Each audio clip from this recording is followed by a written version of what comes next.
Let's move to Vikings Bears. 75 Fahrenheit. We have scattered thunderstorms on Sunday in Chicago, so I'm going to keep an eye on the weather there. 12 miles per hour is the wind.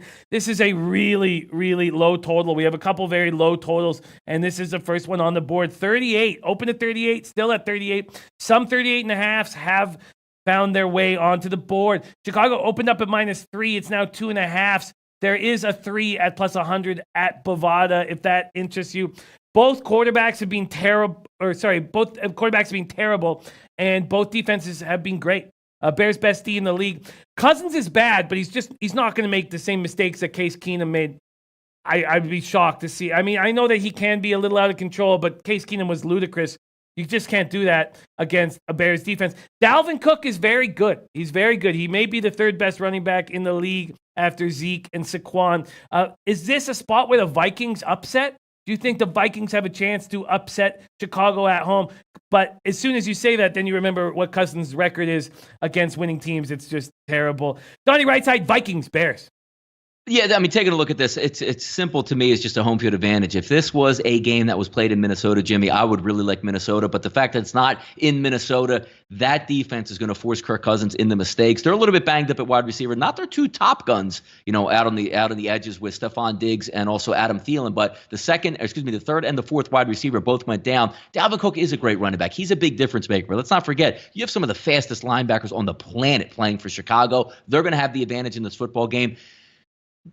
3 points might be in it for Minnesota, but if we're going to look at 2.5, that means Minnesota's got to go on the road, and Minnesota has to win this football game versus Chicago Bears.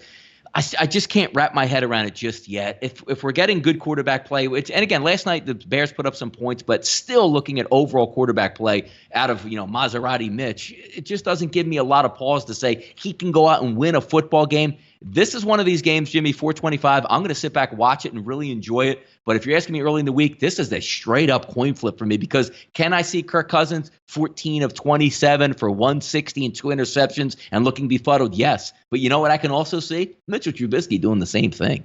Yeah, it's a tough one. We have Tomor leaning towards the under. Says Viking offenses look good only against horrible defenses, Oakland and Atlanta. Trubisky still sucks, and Vikings have seen him now. Robert Weimer saying loving the over.